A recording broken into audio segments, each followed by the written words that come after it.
الحمد لله رب العالمين، والعاقبة للمتقين، ولا عدوان إلا على الظالمين، والصلاة والسلام على إمام الموحدين الذي بعث رحمة للعالمين، نبينا محمد وعلى آله وصحبه ومن تبعهم بإحسان إلى يوم الدين. أما بعد،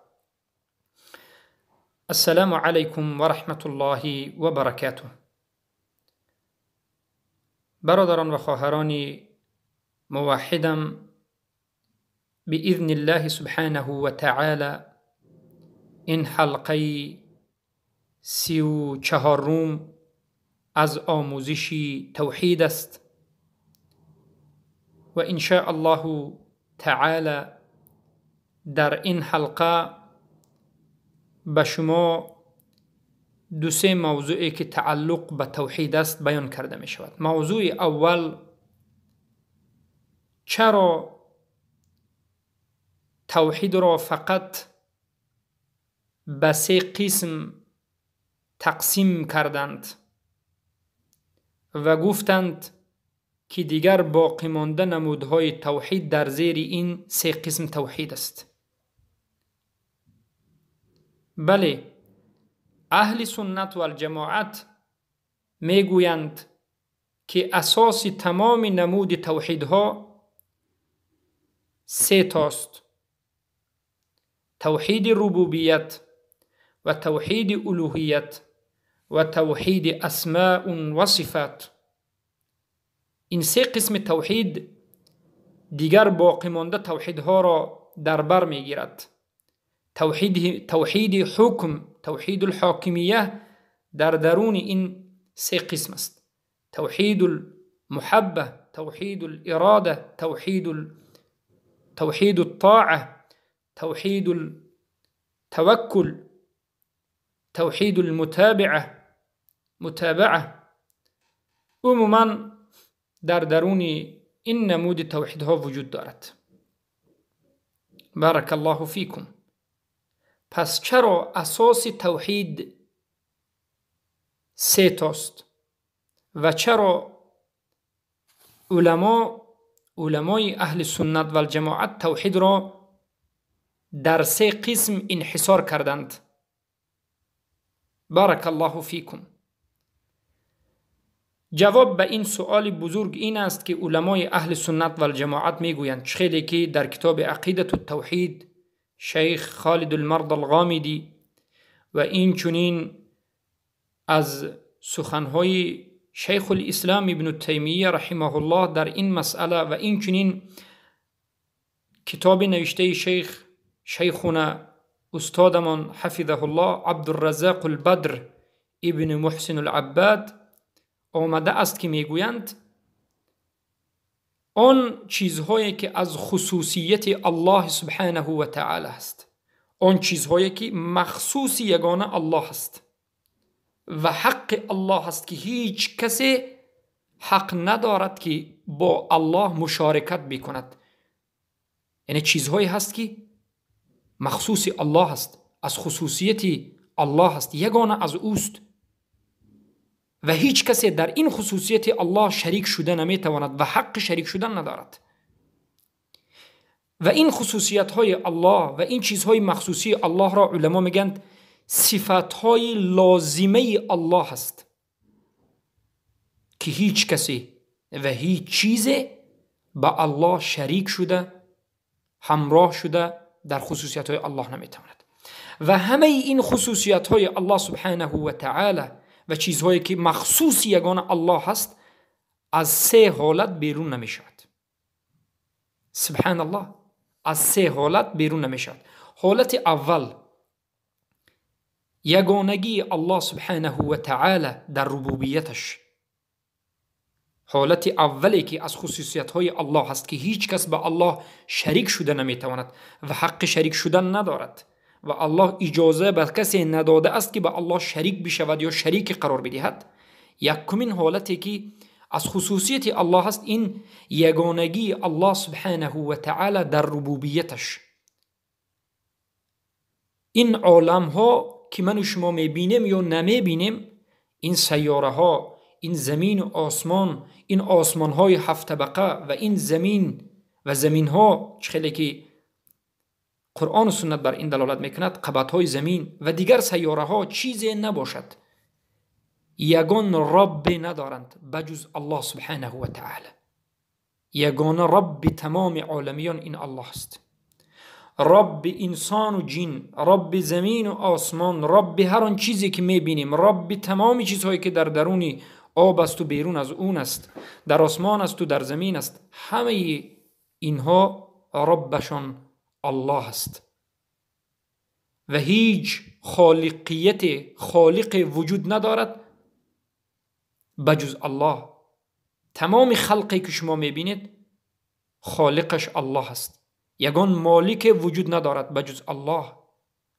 مالک، پادشاه تمام این زمین و آسمان، این فلک و این چیزی که شما میبینید، پادشاه حقیقیش، پادشاه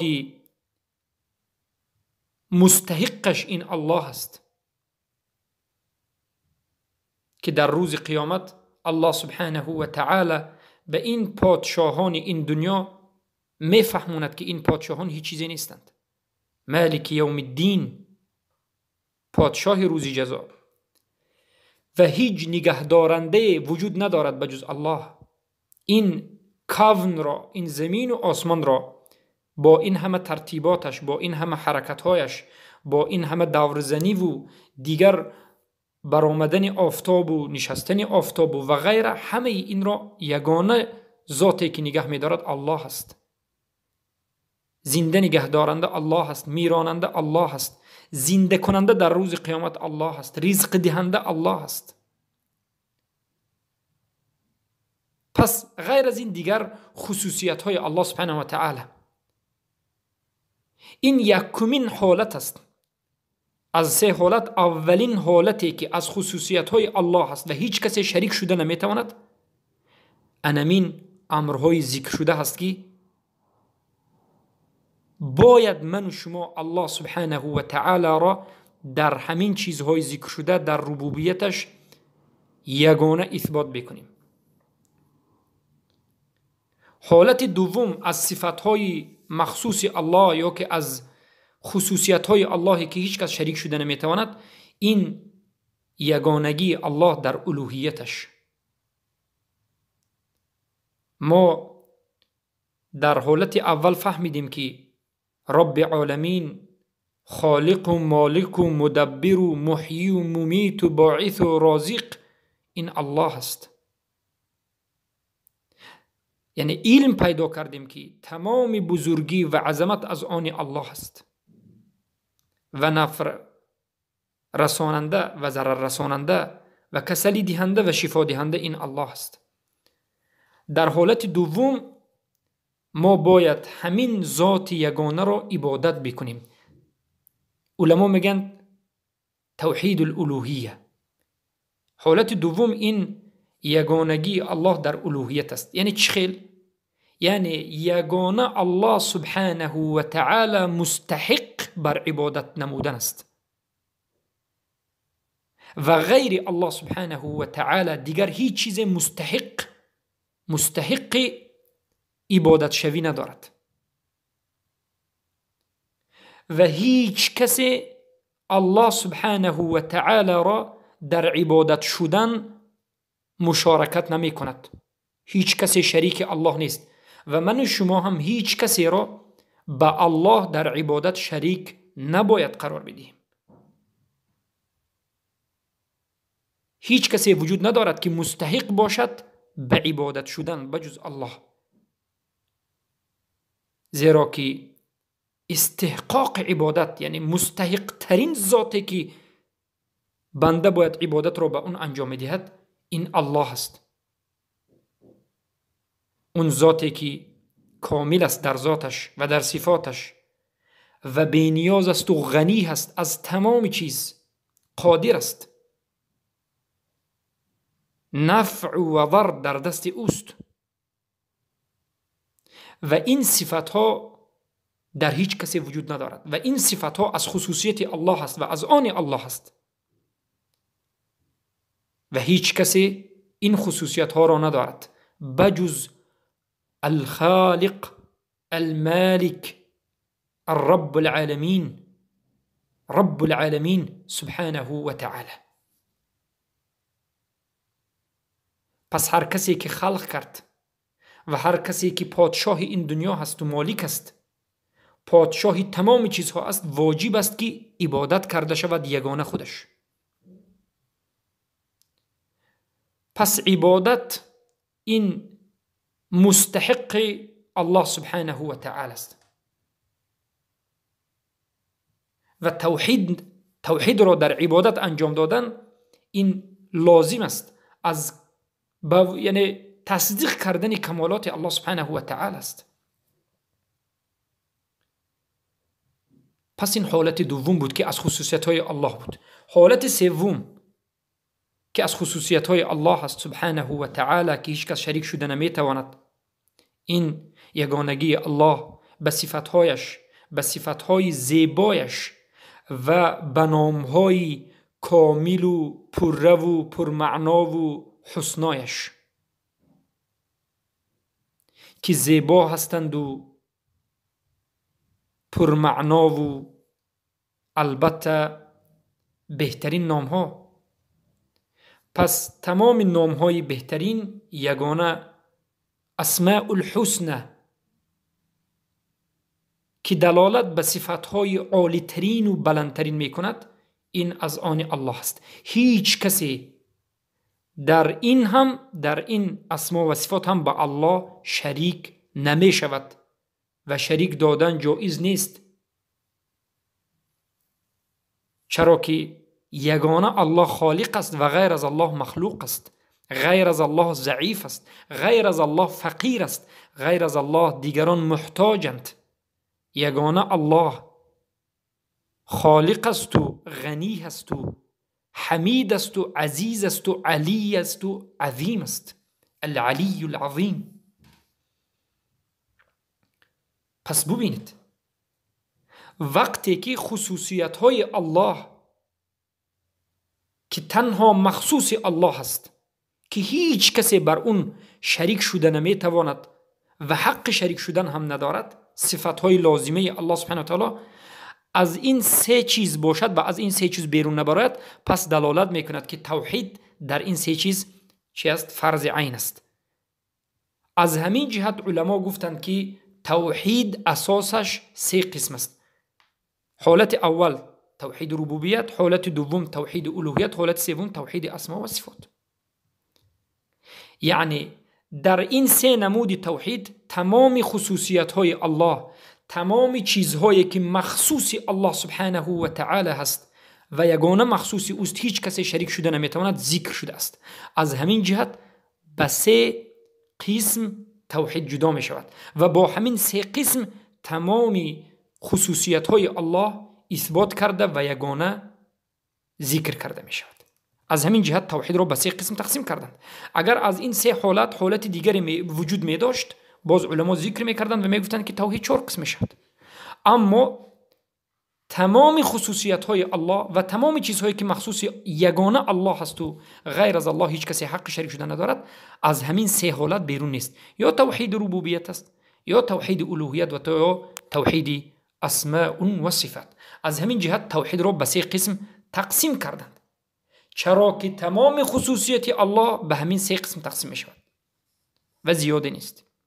و دیگر توحیدهایی که علما زیاد ذکر کردند به مانند توحید المتابعه، توحید الحاکمیه و غیره، به درون همین سه قسم خیلی که ذکر کردیم به همین سه حالت داخل میشند و ها حالت چهارمی ندارند. پس بدانید که امروز هستند کسانی که سوال میکنند که آیا همین تقسیمات توحید که توحید سه قسم است، میگوییم توحید الربوبیت، توحید الوهیه، توحید الاسماء و صفات، آیا به دلالت قرآن و سنت به وجود آمده است؟ آیا صحابگان هم همچنین تقسیمات را داشتند، علمای اهل سنت و جماعت و غیره؟ بله برادرانم و خواهران موحدم، بارک الله فیکم، امروز اهل بدعت های زیاده برآمدند مشرکین خوبثا اهل بدعت به مانند قبوری ها، جهمی ها، مرجع های غلات، به مانند صوفی ها و به مانند سبحان الله از جاهل هایی که در کدام مذهب بودن و در کدام فرقه بودنشون رو خودشون هم نمیدانند و این چنین رافضه هایی که مرتد هستند و مارق از دین هستند، برآمده از دین هستند، از ملت اسلام، اینها همیشه اهل سنت رو طعنه میزنند. میگن که این تقسیمات توحیدی که شما میگویید، ربوبیت، الوهیت، اسما و صفات، یا این حالت سیگانه که از خصوصیت های الله هست، شما خودتان گفتید، دلیل ندارید. میگن البته این غلط است و این سخن اهل بدعت است. چرا که توحید این یک امر استقرائیه که نصوص قرآن و سنت به این دلالت میکند. یعنی از کافتکاو نصوص قرآن و سنت این چیز به وجود آمده است. توحید خود به خود به وجود نآمده است. تقسیمات توحید خود به خود به وجود نآمده است، بلکه قرآن و سنت به این دلالت میکند. بارک الله فیکم. خیلی که ما در حلقه های گذشته به شما بیان کردیم، اولا کلمه التوحید این کلمه بود که در نصوص شرعی، در مصطلح شرعی وارد شده است. کلمه توحید آشکار، التوحید، در حدیث صحیحی که از رسول اکرم صلی الله علیه و سلم روایت شده است وارد شده است. در حلقه گذشته گفتیم، در سنت آمده است که رسول اکرم صلی الله علیه و سلم میگن لو کان ابوک اقر بالتوحید لنفعه، اگر پدرت توحید را اقرار میکرد منفعت میبخشید. توحید این عباره هست که صحابگان میگفتند و این چنین تقسیمات توحید، این تقسیمات توحید هم شرعی هست، تقسیمات توحید هم سلفی هست. سلفی یعنی این است که صحابگان و علمای سلف این تقسیمات را داشتند و در سخنهایشان آمده است. و این تقسیمات توحید که ما به شما بیان کردیم تقسیمات بدعتی و تقسیمات نوپیدا شده نیست. خیلی که اهل مبتدعه، متکلمون، اهل کلام، اهل فلسفه، بخصوص اشعری ها و ماتریدی ها و صوفی های گمراه، اشعری ها و صوفی ها و ماتریدی های گمراه که این تقسیمات را قبول ندارند. اونها اصلا توحید الوهیت را قبول ندارند و توحید الوهیت را به ربوبیت میزنند. در نزد اونها همه نمود توحید این ربوبیت است، چرا که اسما و صفات را هم اشعری، ماتریدی، این صوفی ها و این رافضه هایی که از اسلام بیرون شدند، اینها اصلا اسما و صفات را هم انکار میکنند، یا که بعضش را قبول میکنند، یا که اصلا نامهای الله را خشک و بی‌معنا میگویند و صفاتش را انکار میکنند. عموما در نزد این فرقه های مبتدعه، اهل کلام، اشعری، ماتریدی، صوفی، جهمی، معتزله، در نزد این فرقه های باطل سبحان الله تنها یک نمود توحید، توحید ربوبیت میماند که همون را هم قسم زیادش را انکار میکنند. تقسیمات توحید را انکار میکنند. پس بدانید که تقسیمات نمودن توحید، یعنی این تقسیماتی که در توحید وجود دارد، این از اختراع کرده های ابن تیمیه یا که محمد ابن عبدالوهاب رحمهم الله نیست. خیلی که بعضی از جهلا، بعضی از سبحان الله اهل بدعت همچنین ادعا میکنند که این تقسیمات ابن تیمیه است. یکی از این نمودی اهل بدعتی که امروز وجود دارد در یاردانیه، که امروز وجود دارد اردن میگیم، در یک کنج جزیره از شام یا ارضی، یعنی به ارض شام داخل می شود. در اونجا یکی از علمای اهل بدعت، حسن والله علم حسن سقاف می گفتند که یک کتاب نوشته است، نام کتابش الرد على تقسیمات التوحید همچنین است، یعنی رد بر تقسیم کنندگان توحید که توحید تقسیم نمی شود. گویان کتاب می نویسد و همه توحید را گویا میگد که یک است و توحید فقط ربوبیت است.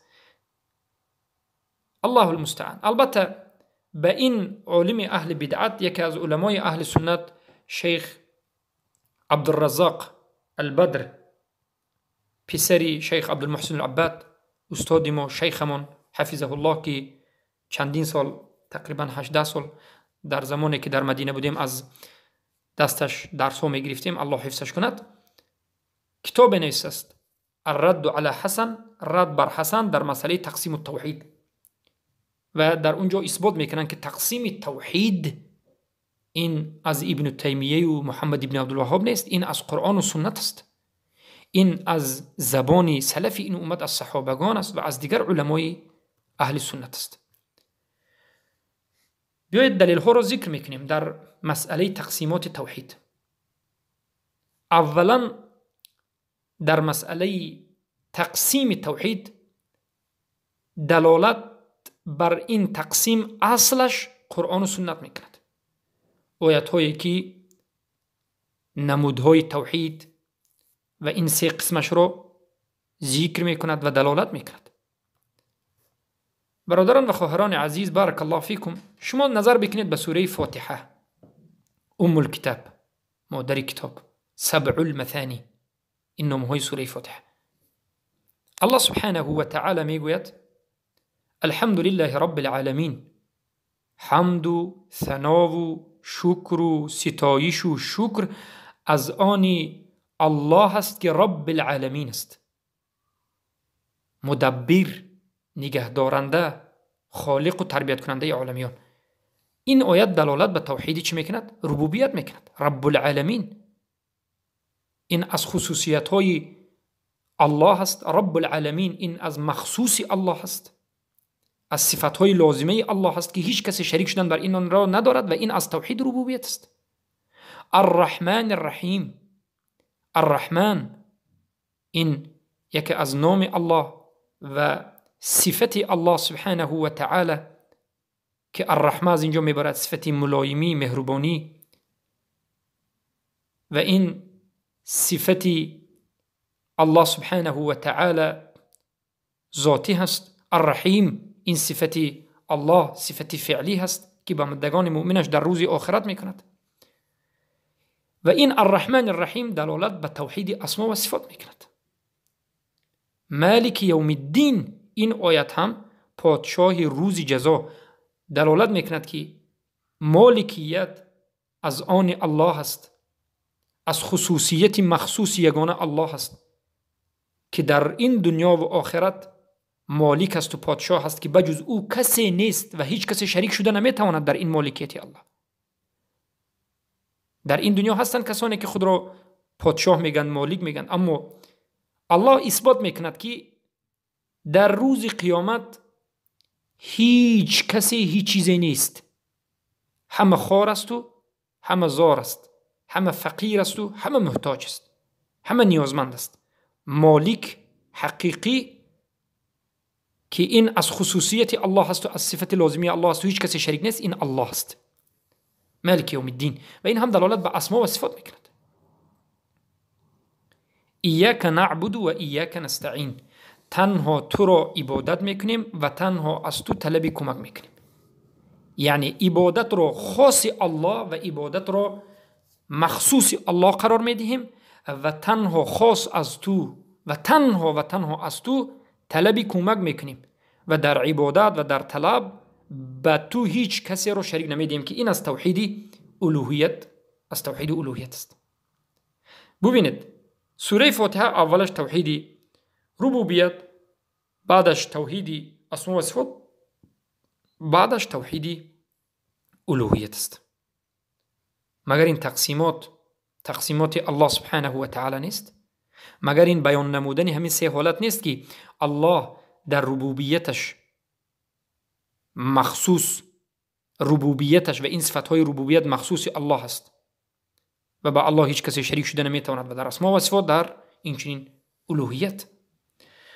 و آیت دومی که یا سوره دومی که دلالت به توحید ربوبیت میکند این قل اعوذ برب الناس ملک الناس اله الناس. بگوی محمد صلی الله علیه وسلم پناه میبرم به رب مردم، به ملک مردم، به اله معبود مردم، که این آیت دلالت میکند به توحید ربوبیت. و این چنین به توحید الوهیت، اله مردم، معبود مردم، یعنی یک ذاتی که پرستیده می شود، یک ذاتی که مردم انسانها جنها می پرستند. و اینچنین در سوره مریم آمده است که الله سبحانه و تعالی در یک آیت 3 نمود توحید را جمع می کند. ببینید، شما سخت دقت بدید، همین یک آیت را حفظ کنید. این یک آیت دلیل بر 3 نمود توحید است. رب السماوات والارض وما بینهما فاعبده واصطبر لعبادته هل تعلم له سمیه. رب السماوات والارض وما بینهما، الله رب آسمان ها و زمین است و هر آن چیزی که در بین زمین و آسمان است. ربش الله است. این توحید ربوبیت. رب آسمان ها و زمین و هر آن چیزی که در بین این است، این الله است، چرا که الله خلق کرده است، الله مالکش است، الله رازقش است و الله میداند و همه حرکتی که در این آسمان و زمین و در بینش میشود به اجازه الله، به اذن الله است، به اراده، به خواست الله است. پس این دلالت به توحید ربوبیت میکند. این قسم آیت رب السماوات والارض وما بینهما، توحید ربوبیت. فاعبده واصطبر لعبادته، الله را عبادت بکن. فاعبده، پس همین الله را عبادت بکن، یکتا و یگانه الله را عبادت بکن و پابرجا باش در عبادت الله، مستقیم باش، راست بیست، ترک نکن عبادت الله را. فاصطبر لعبادته، این دلالت به توحید الوهیت میکند. قسم دوم آیت هل تعلم له سمیه، این استفهام انکاری، سوالی که الله در این سوال انکار میکند، یعنی آیا تو بمانند الله یگان ذات را میدانی که اینچنین نامها و صفتهای زیبا داشته باشد؟ نه والله، یگان ذاتی وجود ندارد که نامها و صفتهایش مثل نام الله و صفتهای الله باشد. حقیقی، پرمعنا، زیبا، کامل، اینچنین ذاتی وجود ندارد. پس این آیت هر 3 نمود توحید را در بر میگیرد. الله اکبر. رب السماوات والارض وما بینهما، توحید ربوبیت. فاعبده واصطبر لعبادته، توحید الوهیت. هل تعلم له سمیه، آیا با الله یگان کسی را مانند را میبینی؟ نه، هیچ کسی مانند الله نیست، برابر الله نیست سبحانه و تعالی. پس این آیت ها دلالت میکند که در حقیقت تقسیم نمودن توحید این نو پیدا نشده است. تقسیمات توحید از علما نبوده است، حتی از صحابه ها نبوده است، بلکه تقسیمات توحید را خود الله سبحانه و تعالی بیان نموده است. یگانگیش را در 3 حالت به ما ذکر کرده است و گفته است که انمین 3 حالت این از خصوصیت من است و هر چیزی که به همین 3 حالت داخل می شد از خصوصیت یگانگی من است و هیچ کس شریک قرار ندهد. بارک الله فیکم. با همین این حلقه را به پایان می رسانیم و به اذن الله سبحانه و تعالی در حلقه آینده سخنهای کلام اهل سلف این امت و اهل علم و علمای اهل سنت را در مسئله تقسیم توحید بیان میکنیم که علما در این مسئله در